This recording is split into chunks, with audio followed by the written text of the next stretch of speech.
For our first episode of Black Powder Library, I'd like to look at a certain collection of short stories by a Chinese science fiction writer.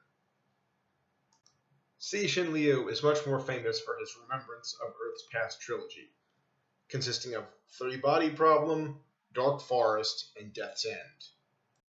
He's also written a huge range of short stories, and it's one of those short stories we're going to be taking a look at today. As black powder and the printing press were both invented in China, I thought it was only appropriate that we start with a Chinese science fiction writer. The short story we're going to be looking at is called For the Benefit of Mankind. This short story won the China Galaxy Science Fiction Award in 2005. Our point of view character is an amoral hitman working for a cabal of rich oligarchs who are trying to assassinate some of the poorest people in the world for an unknown agenda. Our protagonist, nicknamed Smoothbore, is not completely bereft of morals, although they come out in a peculiar way towards the end. The story is essentially a dark satire on wealth, class, and the degree to which some people are willing to go for that. But enough about the short story. Let's talk about the gun.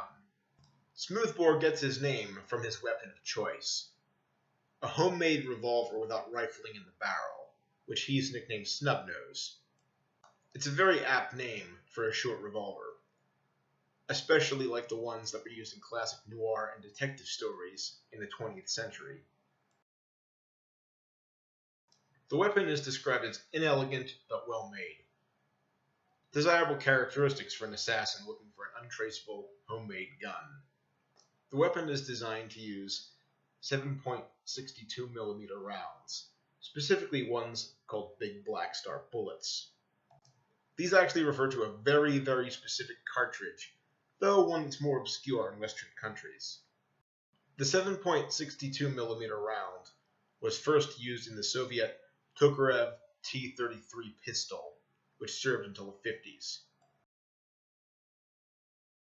There was a Chinese version of this pistol, as well as a North Korean copy, that had a black star emblazoned on the handle.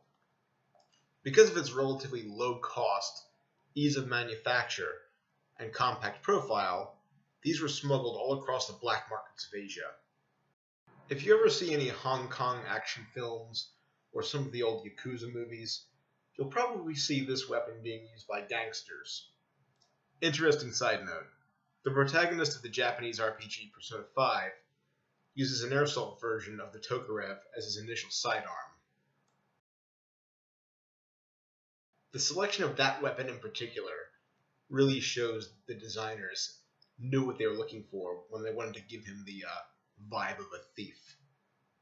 Since 7.62mm rounds are now nothing but Cold War surplus, they are presumably easier for the main character to find on the black market. Because of his weapon's lack of rifling, Smoothbore is able to have his bullets tumble like a knife thrower's blades to cause maximum damage to his targets. This skill highlights just how lethal Smoothbore is, even with a homemade weapon, or perhaps because of it.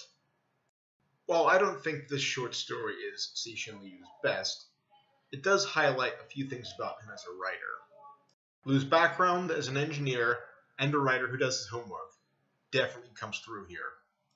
His commentary on class, on wealth, and the ruthlessness to which some people will go to preserve them or seek them is well highlighted in this work, though.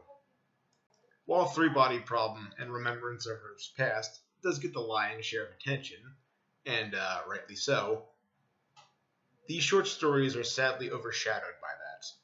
So, I recommend you grab a copy if you'd like to find out how Smoothbore's story ends. Thanks for checking out at the Black Powder Library, here at the School of Night.